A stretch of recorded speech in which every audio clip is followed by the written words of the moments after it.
अस्सलाम वालेकुम, कैसे हैं दोस्तों। उम्मीद करती हूँ कि आप सब ठीक होंगे। आज मैं आपके लिए एक नई वीडियो लेके आई हूँ। गुड़ वाले चावल बहुत आसान रेसिपी है, आप घर में बनाइए। बहुत मज़ेदार और बहुत अच्छे बनेंगे। आपने क्या करना है, आपने 1 किलो चावल लेने हैं। इसी तरह जो अपनी ज़रूरत के मुताबिक आप चीज़ें ले सकती हैं। मैं आपको 1 किलो चावल के बारे में बताऊँगी। 1 किलो चावल लेंगे, उसमें हम 3 पैसी गुड़ की डालेंगे।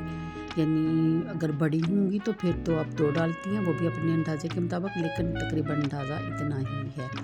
तो हमने क्या करना है कि हमने गुड़ को रखना है कूट के देगची में डालें, उसमें आधा कप पानी डाल दें। आधा कप पानी डालने के बाद आप देखेंगे जब ये उबल जाएगा, गल जाएगा गुड़, तो उसके ऊपर थोड़ी सी मैल आ जाती है। कहीं गुड़ ज़्यादा काले होते हैं, उन पे ज़्यादा मैल आती है, लेकिन मेरा गुड़ इतना गंदा नहीं था, साफ़ था, इसलिए इसमें थोड़ी सी मैल आई। फिर भी मैंने वो उतार दिया।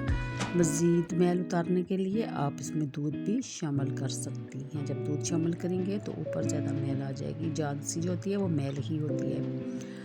अब आपने दूसरी तरफ बर्तन में पानी डालना है और उसमें थोड़ा सा नमक डालना है। नमक डालने के बाद जब पानी उबल जाए तो आप उसमें चावल डाल दीजिए। चावल को आपने इतना गिलाना है जैसे बिरयानी वाले चावल आप पकाते हैं, इस तरह इसी बिल्कुल सेम उसी सूरत में आपने चावलों को बॉयल कर लेना है। चावलों को निचोड़ने के बाद आप दूसरी तरफ बर्तन में रखिए घी, और घी को गर्म होने दीजिए। फिर अब उसमें डालिए सौंफ, और आप इसमें इलायची डाल सकती हैं, अपनी मर्ज़ी के मेवे वगैरह भी डाल सकते हैं। इसको थोड़ा सा भूनने के बाद आपने इसको वो गुड़ वाला जो शरबत बनाया है उसको भून के आपने डालना है, ताकि इसमें कोई गन्ने के ज़रात तिनके वगैरह हों तो वो निकलाएं। और एक बात और कि जब अपने सारे का सारा नहीं डाल देना, एंड पे थोड़ा सा शरबत जो है वो अपने छोड़ देना है, क्योंकि उसमें रेत होती है और इस तरह चावलों का मज़ा किरकिरा हो जाता है।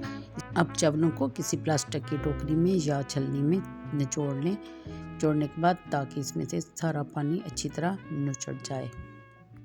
अब चावलों को डालेंगे गुड़ वाले बर्तन में और अच्छी तरह मिक्स करेंगे, और मिक्स करने के बाद हम देंगे दम तकरीबन 10-15 मिनट के लिए। दम लगाने से पहले चेक कर लें, अगर गुड़ कम लगता है तो थोड़ी सी चीनी भी आप डाल के दम लगा सकती हैं। कि 10-15 मिनट के बाद मैंने दम को खोला, आप देख सकते हैं कि चावल बहुत अच्छे बने हैं, निकले निकले चावल बने हैं, खाने में भी इंशाल्लाह मज़ेदार ही होंगे। तो आप ज़रूर घर में बनाइएगा और मुझे कमेंट में बताइएगा कैसे बने आपके चावल। कौन कहता है कि गुड़ वाले चावल अच्छे नहीं बनते। आप देख सकते हैं कैसे निखरे निखरे चावल बने हैं, आप भी इसी तरह के चावल बना सकती हैं। मुझे दीजिए इजाज़त, दुआ में याद रखिए। वीडियो अगर पसंद आए तो लाइक और शेयर कर दीजिएगा। अल्लाह हाफिज़।